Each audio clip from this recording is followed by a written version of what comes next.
Edi Rama dhe mazhoranca kanë mbushur administratën me emrime nepotike gjatë zgjedhjeve të vitit që lan pas. Komisioneri për mbikëqyrjen e shërbimit civil ka nxjerrë zbuluar qeverinë dhe krerët e bashkive, pasi gjatë vitit zgjedhor ka pasur emrime në administratë në shkelje flagrante me ligjin. Sipas raportit vjetor të dorëzuar në kuvend për vitin 2025, nga 16.343 pozicione pune të monitoruara në total, 1.279 janë plotësuar në kundërshtim me ligjin, duke bërë 7.3% të rasteve. Në të njëjtën kohë, 12.976 pozicione janë plotësuar sipas rregullave, ndërsa 2088 mbeten vakante. Pesha kryesore e shkeljeve bie mbi administratën vendore. 1016 nga emërimet e paligjshme i përkasin bashkive, duke e kthyer këtë nivel administrimi në epiqendrën e problematikës. Raporti evidenton përqendrime të larta në disa bashki me volum të madh punësimi, ku spikasin Kavaja me 106 raste, Malësia e Madhe me 65 si edhe Rogozhina e Saranda me nga 60 raste secila. Në vijim renditen Bulqiza me 47, ndërsa Hasi e Lezhë me nga 45 raste. Në kontrast të plot, institucionet e pavarura nuk rezultojnë me asnjë rast emrimi në kundërshtim me ligjin, duke e krijuar një diferencë të theksuar në mënyrën e zbatimit të procedurave. Të dhënat e raportit tregojnë gjithashtu një lëvizshmëri të lartë në administratë gjatë këtij viti. Administrata vendore kryeson edhe për numrin e përfundimit të marrëdhënieve të punës me 325 raste, e ndjekur nga administrata shtetërore me 278 dhe institucionet e pavarura me 67. Arsyet e largimeve dominohen nga faktori individual dhe demografik. Dorëheqjet përbëjnë pjesën më të madhe me 359 raste, 53.6%, ndërsa daljet në pension 170 raste, 25.3%, duke përbërë së bashku rreth 77% të totalit. Ndërkohë, largimet për arsye disiplinore mbeten minimale, vetëm 16 raste, çka sipas analizës së raportit tregon se lëvizjet në administratë lidhen më shumë me zgjedhje personale dhe rrjedhë natyrore të karrierës sesa me masa ndëshkuese apo reforma strukturore. Në raport evidentohen edhe raste të tjera si mbyllja apo ristrukturimi institucionesh 21 raste, refuzim pozicioni pas ristrukturimit 3 raste, performance dobët 4 raste dhe konflikt interesi 1 rast. Në tërësi, viti 2025 paraqitet si një periudhë ku procesi i punësimeve në administratë, veçanërisht në nivel vendor, është shoqëruar me një numër të konsiderueshëm shkeljesh të procedurave, në të njëjtën kohë që vendi zhvillonte një nga proceset më të rëndësishme politike të tij. Ka qenë kulmi i pandemisë së Covid-19 kur në faqet e pamfleti u shkrua për afrimin e çuditshëm midis kryeministrit shqiptar Edi Rama dhe atij të Hungarisë, Viktor Orban. Në një intervistë Edi Ramës në emisionin e Enrico Mentanas në televizionin La Sette, kreu i qeverisë shqiptare shokoi gazetarin e njohur italian me mbrojtjen e fortë që i bëri homologut të tij hungarez. Ishte koha kur nisi përplasja e madhe e pro-evropianistëve në BE me njeriun e fortë të Budapestit, i cili përveç simpatisë ndaj Donald Trump, ishte edhe mik e partneri Vladimir Putin. Në lidershipin e Angela Merkel, Partia Popullore Evropiane ngriu antarësinë e Fides të Orbanit, duke konsideruar atë një formacion më shumë populist dhe euroskeptik, sesa një parti që mbron vlerat e Europës së Bashkuar. Partia Socialiste e Edi Ramës në letra ka të gjitha atributet për të qenë një kundërshtare e fortë e partisë dhe lidershipit të Viktor Orban, qoftë në Hungari, qoftë në Evropë a në Ballkan. Orban është një manipulues i garës së ndershme politike, i cili ka dëmtuar dhe rënuar fuqinë e Partisë Socialiste Hungareze, një nga forcat më përparimtare që ka rrënë nga kryengritja antisovjetike e vitit 54 me Imre Nagy në krye e më pas me Gyula Hornin në vitet 90 të shekullit të kaluar, i cili hapi sipari në një Evropë të re pa mure dhe përqafimin e demokracisë politike. Ndërkaq që Orban është kundërshtar i egër, madje armik i mentorit të Edi Ramës, George Soros, është mik shumë i ngushtë me të gjithë rivalët e shqiptarëve në rajon, duke nisur nga Aleksandar Vučić, Viktor Orban i dha strehim politik Nikola Gruevskit, kryeministrit nacionalist të Maqedonisë së Veriut, i cili gjakosi parlamentin e vendit të tij, duke çuar në koma Ziadin Selën, vetëm që të mos bënte një shqiptar kryetar të parlamentit të Maqedonisë së Veriut. Të gjitha këto atribute politike të Orban krijojnë panoramën e një fushë krejtësisht jo miqësore me një qeveri të Partisë Socialiste në Shqipëri, por çuditërisht, pikërisht pas radikalizimit të tij politik, misia mes Ramës dhe Orban u lidhe fort, duke u reklamuar edhe publikisht si një vlerë. Madje Edi Rama mburrej në intervista të ndryshme se ka miq të ngushtë edhe Sorosin, edhe Orbanin, edhe Trumpin, edhe Erdoganin. Më vonë nisën vizitat e ngushta bilaterale të Edi Ramës në Budapest apo të kryeministrit hungarez në Tiranë. Për shkak të kësaj misie, Edi Rama u sulmua fort politikisht nga aleatët e tij socialist evropian, për të cilëve është totalisht i izoluar tashmë. Por cila është arsyeja? apo arsyet e kësaj miqësie krejt të panatyrshme, si gjithmonë, nëse duhet ndjekur një relacion politik, gjëja e parë që shikohet janë përfitimet. Hungaria është vendi që ka arritur të hyjë në tregun ballkanik të komunikacioneve dhe atë financiar, duke pasur një pozicion mjaft kyç në disa vende, Serbi, Bosnjë, Kroaci, Maqedoninë e Veriut dhe në Shqipëri. Depërtimi i influencës hungareze në Ballkan nuk ka ardhur si një investim i madh prej korporatave të rëndësishme dhe fuqishme të këtij vendi. Përkundrazi, në këtë depërtim dallojnë kompani që nuk kanë një traditë të konsoliduar në fushat ku Hungaria ka emër të mirë. Hungaria është fuqi e rëndësishme dhe me emër në industrinë e automobilave, e sidomos të pjesëve të këmbimit, nga veturat, makinat e rënda, e drejt tek makineritë industriale, madje edhe vaporët, megjithëse nuk ka dalje në det. Por asnjë prej emrave të këtij sektori nuk ka investuar në Ballkan. Hungaria ka qenë tradicionalisht lider në Evropën lindore në industrinë kimike, por asnjë shtyllë e këtij sektori nuk ka investuar në Ballkan. Hungaria ka gjithashtu traditë në logjistikën e transportit të mallrave në të gjithë botën. Sërish, asnjë investim në këtë sektor. Hungaria është gjithashtu një nga liderët evropian të bujqësisë dhe industrisë ushqimore, ku ka një emër me shumë reputacion tradicionalisht. Sërish, asnjë investim në këtë sektor. Por, çfarë ka ndodhur? Në këtë depërtim, subjekte pa traditë dhe brend historik kanë investuar në Ballkan në tregun e mikrokredive, të spekulantëve të call centerave apo edhe në sektor të tjerë të lidhur me to, ndërsa në Shqipëri, subjektet hungareze kanë hyrë me kokë në sektorët strategjik, siç janë telefonia dhe interneti, si dhe bankat e nivelit të dytë. Një konsorcium hungarez kontrollon kompaninë e parë nga krijimi të telefonisë celulare, si dhe një nga bankat e rëndësishme të përhapura në tregun e kredive dhe pasurive të paluajtshme, në mënyrë krejtësisht jo transparente. Licenca e ish AMC-s, të cilën Ilir Meta kur ishte kryeministër, u dha grekëve të Kozmote në 2002-shin, ju transferua hungarezëve. Në vitin 2017, në këtë kompani hyri giganti gjerman dhe evropian i këtij sektori, Deutsche Telekom, i cili është shtrier fort në Ballkan. Por krejt pa pritur, ata u largua nga ky treg pa bërë shumë zhurmë. U thanë në zë se kjo ndodhi sepse nuk pati bilanc pozitiv, por në fakt nuk ishte kështu. Gjermanëve nuk ju plotësuan kushtet e zgjerimit të aktivitetit në mënyrë që të mos ecni në një treg të vogël siç është Shqipëria, në një rrezë të kufizuar.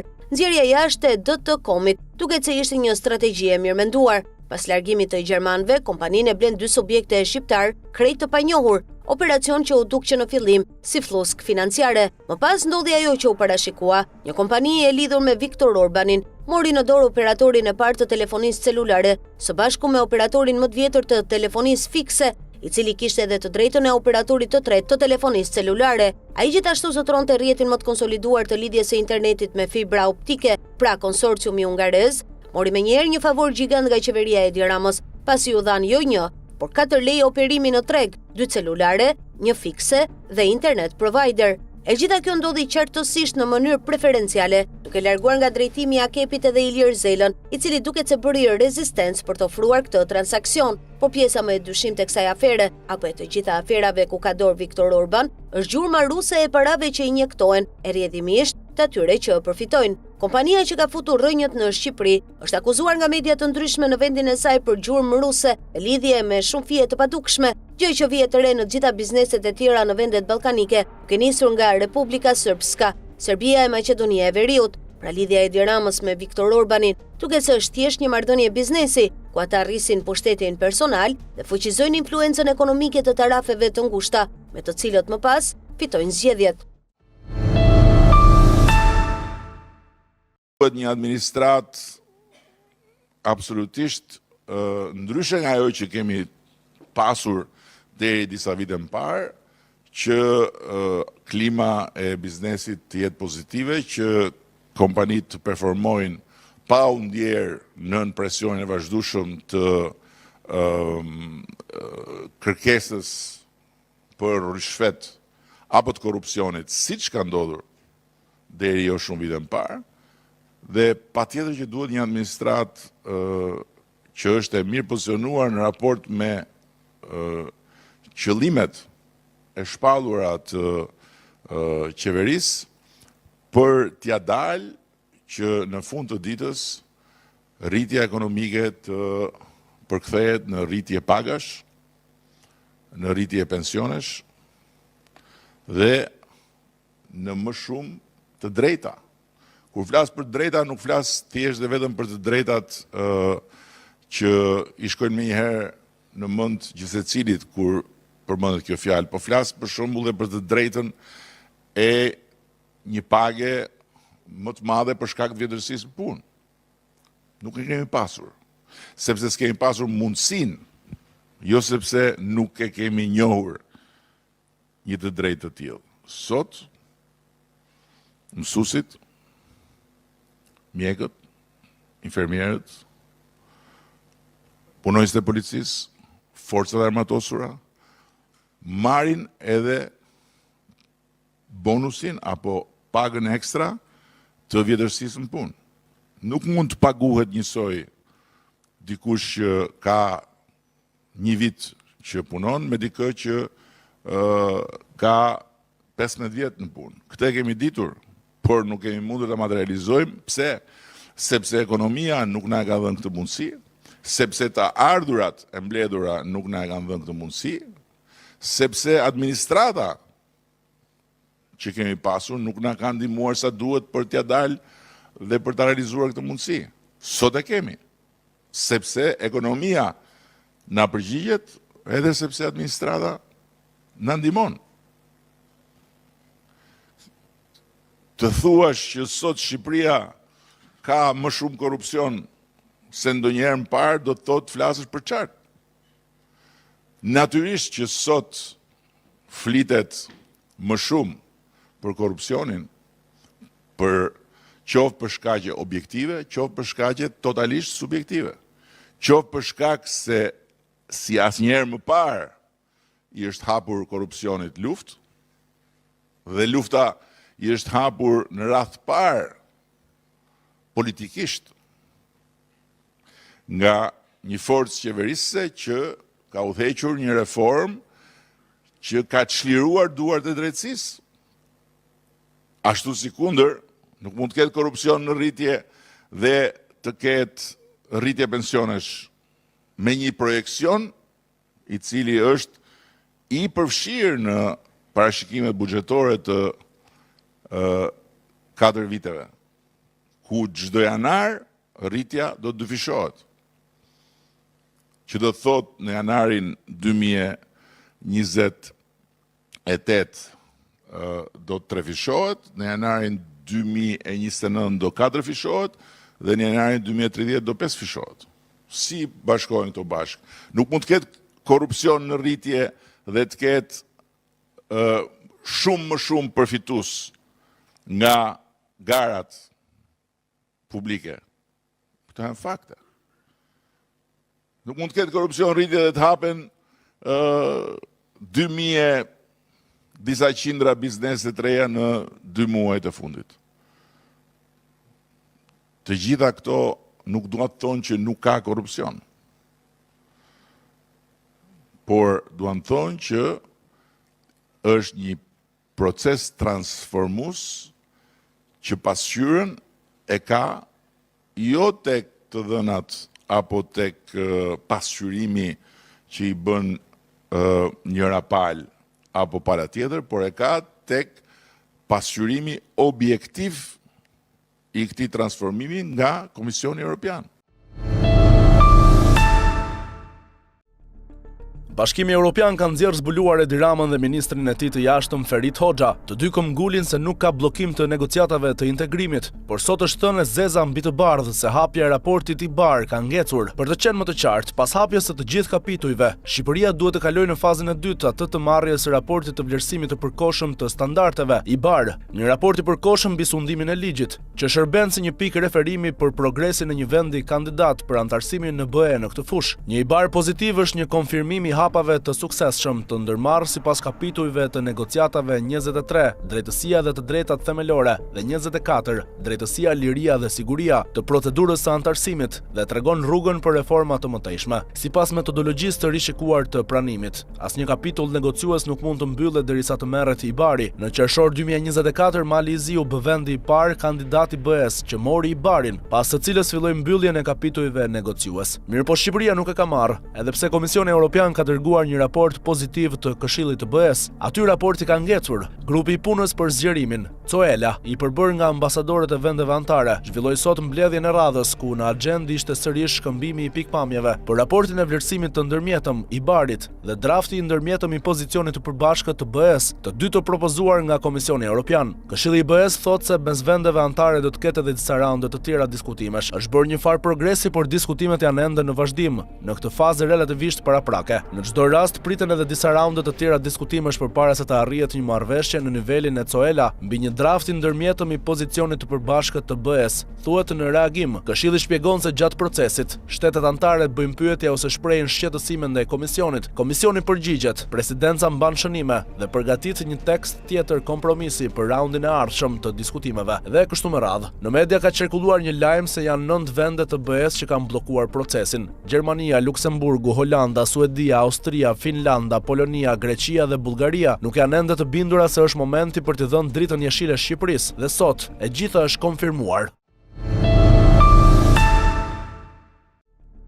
Edi Rama duket se e kalon pas dore qeverinë dhe muajt e fundit e gjithë vëmendja është përqendruar tek partia. Ka pasur disa mbledhje të zgjeruara të grupit, u mbajt Asambleja Kombëtare, është mbledhur disa herë kryesia, teksa kanë nisur edhe takimet deg-më-deg. Edhe sot në kryesinë e kuvendit u mbajt mbledhja e grupit parlamentar socialist. Është folur gjatë mbi riorganizimin e partisë, sipas informacioneve të pamfletit. Edi Rama ka kërkuar që të gjithë deputetët të dalin në terren dhe të takojnë sa më shumë socialist, po ashtu është kërkuar të rritet antarësia dhe të dëgjohen hallet e qytetarëve. Pra janë të njëjtat porosi që Rama jepte në prag fushate. PS momentalisht ka nisur një proces riorganizimi, por zgjedhjet vendore janë një vit larg, ndërsa zgjedhjet parlamentare u mbajtën vjet. Pse Rama është fokusuar kaq shumë te partia? Lëvizjet vinë në një kohë kur zërat kritik në PS kanë nisur të riaktivizohen. Prej kohësh është folur se në PS ka shumë pakënaqësi dhe Erion Braçe me Elica Spiropalin kanë filluar të flasin. Nga ana tjetër, pakënaqësia në bazë është rritur ndjeshëm. Ka shumë socialistë të pakënaqur, sidomos me punësimet. Pasi Rama po fut në punë njerëz të PD-s, sondazhet tregojnë rritje të pakënaqësisë dhe ka dyshime se Rama po tenton të mbajë pas vetes elektoratin roz. Por ajo që shton dyshimet është se jemi larg zgjedhjeve dhe një organizim kaq i madh zakonisht bëhet në prag të votimeve. Mosvallë Rama po mendon ndonjë skenar të paparashikueshëm. Ndërkohë që Brukseli ka bllokuar negociatat, PD-k ngulte qeveria teknike dhe zgjedhjet e parakohshme. Rama e ka injoruar, por duket se diçka e shqetëson kryeministrin. Më ka bërë përshtypje angazhimi dhe dëshira për të dëgjuar në çdo asamble, faktikisht për punët e Shqipërisë. Ndryshe nga sa kam kur flitet për ekonominë, e ndjen nga atmosfera në sallë që ka një prani të faktit që ekonomia ka hyrë në një rrugë që u jep të gjithëve shpresë se ka vetëm përmirësim. Kur flitet për pagat, është shumë e qartë që njerëzit mund të bëjnë verifikimin të vetja dhe njerëzit përreth. Kjo është sfida, dhe sfida jo për ne, por për një forcë politike që gjendet me fatin e vendit në duar, që ne të mbyllim një varg kapituish të historisë, duke vullosur përkatësinë evropiane të Shqipërisë. Ne kemi hyrë në këtë proces për të energjizuar komplet PS-n në funksion të zgjedhjeve vendore, se përballë kemi veten, ka thënë ai sot në mbledhje grupi përmes një videoje që ka publikuar në media. Sido që të jetë, sigurt është se Rama e di që nuk i ka punë të mirë. Fakti që po lëviz kaq shpejt tregon se kryeministri do që të ul pakënaqësinë e cila ka filluar të rritet. Metamorfoza mentale e autoritarizmit të Edi Ramës sa vjen e porëndohet drejt një paranoje reaktive. Rasti i fundit me mamicën e tij tregon pikërisht këtë devijim të pakthyeshëm drejt një pike ekstreme, siç mësohet. Përveç dyshimit se ministri e tij e jashtme kishte folur keq në kancelarit perëndimore për të, posaçërisht në Washington, ka parë si fantazma edhe një komplot të Elisa Spiropalit me Albin Kurtin. Duket se shkak për këtë është bërë një vizitë në Prishtinë e shefes së diplomacisë, një ditë para shkarkimit nga qeveria, vizitë që siç duket Spiropali e kishte aranxhuar me shpejtësi me ndërhyrjen e ambasadorit të Kosovës në Tiranë. Edi Rama është njoftuar menjëherë nga miku i tij ambasadori i Shqipërisë në Prishtinë dhe i është vërsulur ministre së jashtme, duke akuzuar se po vijon të veproj prapakrave të tij, si edhe herët e tjera. Më pas ka ndodhur shkarkimi deri tek përplasja fatale, e cila shprehet sa herë ka një zhvillim politik brenda PS-s. Nga ana tjetër, mësohet se Edi Rama i ka kërkuar në mënyrë ultimative Taulant Ballës që grupi socialist të mbajë një qendrim politik pas mungesës së Spiropalit në votimin për kërkesën e SPAK ndaj Belinda Ballukut, votim ku mungoi edhe Fatmir Xhafaj, i cili gjithashtu pas asaj ngjarjeje nuk është vënë re as në mbledhjet e grupit, por as në zonën e re elektorale që i ka caktuar kryeministri për të patronazhuar njësinë numër 5. Tek bastioni politik i Xhafajt, Rama ka dërguar ministrin e brendshëm Besford Lamallari, i cili ishte këto ditë në Myslim Shqyri, ku mbështetësit e ish-ministrit i bën një surprizë jo të këndshme. Ata varën në mur një poster gjigant të Xhafajt, akt që është marrë si incident jo vetëm nga ministri, por edhe nga vetë Edi Rama, i cili e ka agravuar inatin e tij, ai sa nuk ka ditë që nuk përplaset me të gjithë, duke u shfryrë se është rrethuar nga njerëz që duan t'i bëjnë puç. Burimet të pamfletit tregojnë se ai është përplasur edhe me të ngarkuarën me punë të SBA-s në Tiranë, e cila ka takuar disa ministra të rëndësishëm të qeverisë. Pas raportimit, mësohet se kryeministri ka shprehur pakënaqësinë, duke i kërkuar sqarime, e ka marrë përgjigjen se jemi aleat strategjik. I prerë mësohet se është treguar kryeministri duke thënë se jemi aleat, por për qeverisur jam unë, jo ju. E gjithë kjo atmosferë ka elmuar mjediset e mazhorancës, aq sa thuhet se të gjithë kërkojnë të shmangin takimin me kryeministrin. Të gjitha këto zhvillime nuk kanë mbetur pa rënë në sy nga ndërkombëtarët që kanë përpiluar raportet përkatëse, të shoqëruar me komentet gjendje e rënduar. Kontrollet të imtësishme janë zhvilluar në burgun e Durrësit në kuadër të një operacioni për verifikimin e pajisjeve celulare të paligjshme brenda institucionit. Aksioni është kryer nga forcat operacionale të sistemit të burgjeve, të cilat kanë ushtruar kontrolle të detajuara në ambiente të ndryshme, duke përfshirë edhe qelitet ashtu quajturve të burgosur VIP. Mes emrave që janë përfshirë në këtë proces janë Erion Velia, Ilir Beqaj dhe Aurel Zarka. Sipas burimeve nga institucioni, gjatë kontrollave nuk është konstatuar asnjë send i kundërligjshëm, çka sugjeron se të paktën në këtë fazë nuk ka për shkelje të rregullave lidhur me përdorimin e pajisjeve të ndaluara brenda burgut. Megjithatë, vetë fakti i ndërmarrjes së një operacioni të tillë tregon për një nivel të lartë vëmendje dhe dyshimi nga ana e autoriteteve për mundësinë e komunikimeve të paligjshme. Këto kontrolle janë ndërmarrë pas një kërkese të drejtë për drejtë nga SPAK, i cili një ditë më parë kishte kërkuar verifikime specifike për aparatet telefonike në këtë institucion. Përveç kontrolleve fizike, SPAK ka kërkuar edhe një element tjetër të rëndësishëm: listën e personave që kanë zhvilluar takime me Erion Velien gjatë kohës së qëndrimit të tij në paraburgim. Ky detaj tregon se hetimi nuk është i kufizuar vetëm në aspektin teknik të pajisjeve, por shtrihet edhe në analizën e kontakteve dhe rrjetit komunikimit. Sipas burimeve, kjo lëvizje lidhet ngushtë edhe me zhvillimet e fundit në procesin gjyqësor administrativ, ku Velia i ngriti akuza të forta lidhur me mënyrën e emërimit të prokurorit të çështjes së tij Olsdado. Kjo e vendos situatën në një kontekst më të gjerë kundërthurë në aspektet penale, procedurale dhe institucionale. Në këtë kuadër, kontrollet në burgun e Durrësit nuk mund të shihen jo vetëm si një masë rutim për garantimin e rendit dhe sigurisë brenda institucionit, por ndoshta edhe si një shenjë hakmarrje ndaj kryebashkiakut. Ndërkohë, fakti që nuk u gjetën sendet kundërligjshme nuk e mbyll domosdoshmërisht çështjen, pasi hetimet mund të vijojnë në drejtime të tjera përfshirë analizën e komunikimeve të mundshme jashtë kanaleve tradicionale. Situata mbetet në vëmendje ndërsa priten zhvillime të mëtejshme nga autoritetet përkatëse. Megjithatë, për aksionin e sotëm në paraburgimin e Durrësit, përfshirë Veliajn dhe Beqajn, nuk dihet nëse do të ketë në orët në vijim një reagim zyrtar për bilancin e kontrolleve nga ana e prokurorisë posaçme apo nga drejtoria e burgjeve. Megjithatë, referuar seancave të fundit gjyqësore, mund kemi edhe reagime përmes rrjeteve sociale nga vetë Veliaja e Beqaj.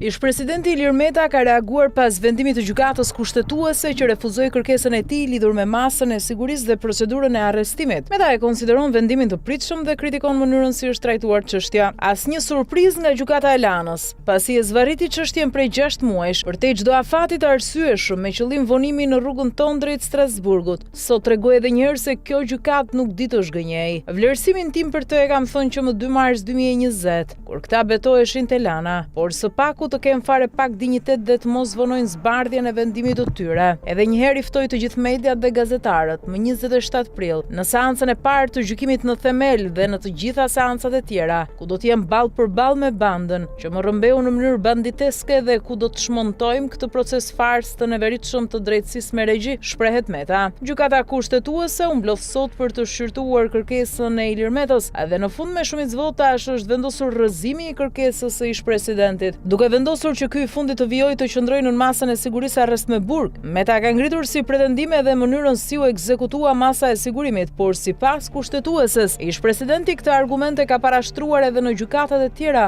dhe sipas tyre ai ka bërë kallëzim për kryerjen e veprimeve arbitrare në prokurorinë e Tiranës, dhe çështja është nën hetim. Për këtë çështje gjykata kushtetuese me shumicë votash nuk e mori në shqyrtim këtë pikë, duke qenë se nuk janë shprehur gjykatat e tjera. Ilir Meta ndodhet në burg përkatësisht kryesisht në paraburgimin e 313-ës në Tiranë, që prej tetorit 2024. Ilir Meta është nën akuzë për korrupsion, pastrim parash dhe fshehje pasurie. Ai akuzohet për përfshirje në çështjen çesdia si dhe për lobime shpenzime familjare. Bashkë me ta akuzohet Monika Kryemadhi, e cila përballet me akuza për 3 raste korrupsioni, përfshirje dhe shpenzime për ndërhyrje estetike. Në dosje përfshihet edhe Piro Xhixho, për të cilin SPAK dyshon se ka shfrytzuar detyrën si kryetari i AKEP-it i propozuar nga LSI, duke ndikuar sipas akuzës te drejtuesit e një kompanie celulare për lidhjen e një kontrate interkonjeksioni për transferimin e thirrjeve telefonike në zbatim të porosive të marra nga Meta dhe Kryemadhi.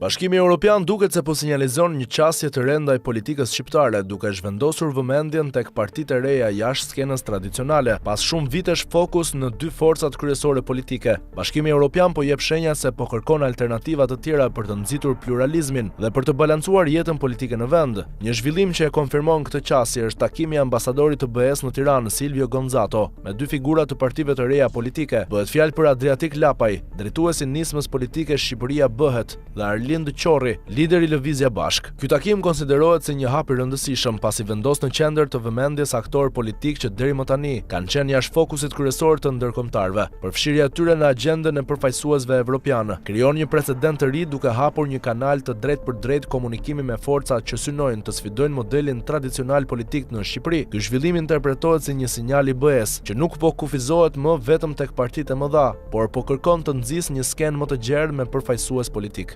Në mesazhi nuk lidhet vetëm me emra konkret, por me një orientim më të gjerë, mbështetjen e alternativave të reja dhe rritjen e konkurrencës politike. Kjo mund të përkthehet edhe si një presion i shtuar për ndryshime të rregullave të lojës, sidomos në sistemin zgjedhor. Gjatë takimit, ambasadori Gonzato theksoi rëndësinë e pluralizmit në një demokraci funksionale. Sipas tij, një sistem politik i shëndetshëm duhet të përfshijë sa më shumë zëra dhe alternativa, në mënyrë që të reflektojnë realisht strukturën e shoqërisë. Ai nënvizoi se bashkëjetesa e forcave të ndryshme politike ndihmon në rritjen e përfaqësimit dhe besimit tek qytetarët dhe institucionet. Një tjetër element kyç i deklaratës së tij ishte rëndësia e votës së barabartë. Sipas Gonzatos, çdo vend duhet të ketë të njëjtën peshë, në mënyrë që rezultatet zgjedhore të pasqyrojnë realisht vullnetin e qytetarëve. Në këtë kuadër ai theksoi se reforma zgjedhore mbetet një prioritet i rëndësishëm për Shqipërinë. Një sistem zgjedhor i drejtë dhe transparent sipas tij është thelbësor për të garantuar përfaqësimin e ndershëm në parlament. Po ashtu ai shtoi se një kuadër i tillë fuqizon qytetarët, rrit pjesëmarrje në zgjedhje dhe forcon llogaridhënien e politikës. Ky zhvillim vjen në një moment kur debati për reformën zgjedhore dhe funksionimin e demokracisë në vend mbetet i hapur. Takime të tilla tregojnë se BE po monitoron nga afër jo vetëm institucionet, por edhe evolucionin e skenës politike në Shqipëri. Në fund, mesazhi që del nga kjo lëvizje është i qartë. Një demokraci më funksionale kërkon më shumë alternativa, më shumë garë dhe më shumë përfaqësim, dhe në këtë drejtim partitë e reja mund të kenë një rol gjithnjë edhe më të rëndësishëm në të ardhmen politike të vendit. Në dosjen e emërimit të Ferit Hoxhës si ministër për Europën dhe punët e jashtme mungojnë dokumente kryesore që lidhen me figurën morale gjatë ushtrimit të detyrave dhe integritetin personal të tij për të kaluarën gjatë periudhës së ish diktaturës komuniste. Sipas ligjit, organet e larta që bëjnë propozimet, miratimet, emrimet dhe dekretimet e anëtarëve të qeverisë kanë detyrimin që procedurat t'i fillojnë me verifikimin e figurave nëse ato kanë njolla morale dhe përfshirje në shërbimin e ish sigurimit të shtetit. Verifikimi i figurës së ministrave bëhet me qëllim që gjatë ushtrimit të detyrave ata të mos shantazhohen nëpërmjet të kaluarës së tyre të errët, sidomos kur funksionet kanë lidhje me marrëdhëniet diplomatike ndërshtetërore dhe të sigurisë kombëtare. Informacioni i ardhur në pamfleti zbulon se ministri i jashtëm Ferit Hoxha ka 2 njolla në rinin e tij. Ka qenë bashkëpunëtor i strukturës së ish sigurimit të shtetit dhe ka një aferë seksuale gjatë detyrës në Ministrinë e Jashtme. Sipas informacionit, ministri Ferit Hoxha është rekrutuar si bashkëpunëtor i ish sigurimit të shtetit në vitin 88, kur ishte 21 vjeç, student i gjuhës frënge në Tiranë, i rekomanduar nga një shef sigurimi nga Kopliku, mik i babait të tij Ibrahim Hoxha. Në moshën 24 vjeçare, për kontributin si syri dhe veshi vigjilent aktiv i ish sigurimit të shtetit edhe brenda lëvizjes studentore të dhjetorit 90, Ferit Hoxha u rekomandua dhe u katapultua specialist në Ministrinë e Jashtme. Ndërsa në aferën seksuale i kapur në flagrancë me një kolege, ministri Ferit Hoxha u përfshi në muajin maj 94, kur ishte shefi sektorit për marrëdhëniet e Shqipërisë me Bashkimin Evropian në Ministrinë e Jashtme. Ky skandal u mbyll me urdhër të Sali Berishës nëpërmjet presionit të shikut ndaj zyrtarëve të Ministrisë së Jashtme, pas një pasojë për shefin e preferuar Ferit Hoxha. Por si presion ja regjistruan skandalin në dosjen personale dhe pas disa muajsh e quan këshilltar të Shqipërisë në OKB. Pas një viti pranë OKB-s, po me urdhër të Sali Berishës, por nuk dihet me çfarë ndikimesh, spiuni dhe i preferuari Ferit Hoxha u rikthye me detyrën e drejtorit për marrëdhëniet shumëpalëshe në Ministrinë e Punëve të Jashtme. Bën përshtypje fakti se në çdo detyrë gjatë 34 viteve në shërbimin e jashtëm të Shqipërisë, Ferit Hoxhës nuk i është përmendur afera seksuale dhe damka e bashkëpunëtorit të ish sigurimit. Në çdo detyrë diplomatike ku e kanë emëruar në vitet 92-2026, çuditërisht Ministria e Jashtme, Kryeministria, Kuvendi, Komisioni Parlamentar i Jashtëm për funksionarin Ferit Brahim Hoxha nuk kanë kërkuar të dhënat e figurës së tij. Edhe në muajin mars 2026, kur e emëruan ministër për Europën dhe punët e jashtme, Kryeministria nuk kërkoi të dhëna për figurën e Ferit Hoxhës, duke i fshehur aferën seksuale dhe njollën si spiun i ish sigurimit të shtetit.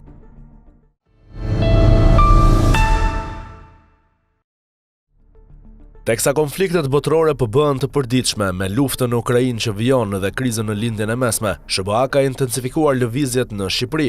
Vendi ynë është ndër të paktët që është rreshtuar hapur krah amerikanëve dhe Izraelit në përplasjen me Iranin. Kjo aleancë me SBA-n ka kthyer vendin tonë në një aleat kyç për ta në Ballkan. Në këtë kohë lufte, ka ardhur në Tiranë generali i lartë amerikan Chris McKinney nga Komanda Evropiane e SBA-s. Sipas ambasadës së SBA i ka takuar këtë javë ministrin e mbrojtjes Ermal Nufi, shefin e mbrojtjes general-lejtnant Arben Kingi dhe udhëheqësin e lartë të forcave të armatosura të Shqipërisë. Generali i brigadës Chris McKinney nga Komanda Evropiane e SBA-s u takua këtë javë në Tiranë me ministrin e mbrojtjes Ermal Nufi, shefin e mbrojtjes general-lejtnant Arben Kingi dhe udhëheqës të lartë të forcave të armatosura të Shqipërisë. Diskutimet u përqendruan në sigurinë rajonale, shpenzimet e mbrojtjes, rëndësinë e lëvizshmërisë ushtarake përmes korridorit 8 pan-evropian dhe progresin mbreslënës të Shqipërisë në aftësinë e mbrojtjes kibernetike. Shkruan ambasada në postimin e saj në X, por nëse shohim me kujdes postimin, ambasada shprehet se diskutimet u përqendruan në rëndësinë e lëvizshmërisë ushtarake përmes korridorit 8 pan-evropian.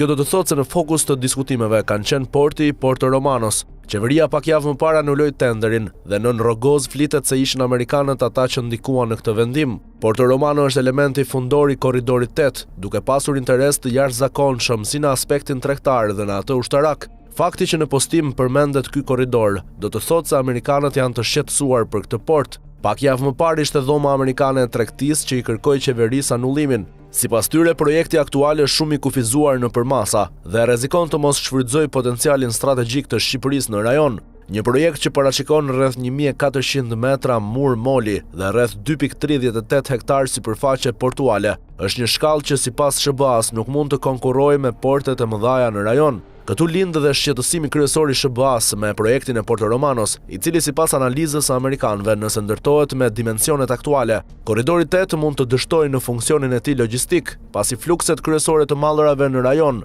do të vazhdojnë të kalojnë përmes porteve të mëdha si Pireu dhe Selaniku. SBA-ja kërkon që projekti i ri i Porto Romanos të zhvillohet në një shkallë më të madhe, në mënyrë që të bëhet një nyje logjistike për Evropën juglindore. SBA-ja ka kërkuar gjithashtu që projekti të realizohet përmes një modeli zhvillim të bashkëfinancuar nga partnerë ndërkombëtar, përfshirë kompani nga Shtetet e Bashkuara, Italia, Holanda dhe Turqia, si edhe me mbështetje financiare shtesë nga NATO.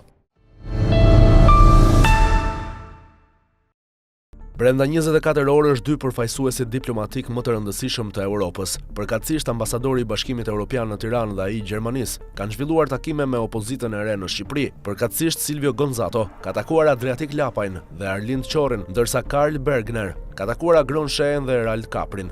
Thuajse në një koordinim perfekt të dy elit diplomatike, dhanë për kufizimet e tyre mbi këto zhvillime. Biseda të vlefshme sot me Adriatik Lapajn e Shqipëria bëhet dhe Arlind Çori e Lëvizja Bashk, kur jam dakord se një demokraci e shëndetshme ndërtohet mbi pluralizëm. Bashkëtesa e zërave të ndryshëm politik ndihmon me pasqyrimin e vetë strukturës së shoqërisë, siguron përfaqësim të drejtë dhe rrit besimin e publikut. Çdo votë e hedhur duhet të ketë të njëjtën peshë, në mënyrë që rezultatet zgjedhore të pasqyrojnë vullnetin e qytetarëve. Prandaj reforma zgjedhore ka rëndësi. Një kuadër zgjedhor i drejtë dhe transparent siguron që përfaqësimi në parlament të pasqyrojë zgjedhjet e votuesve.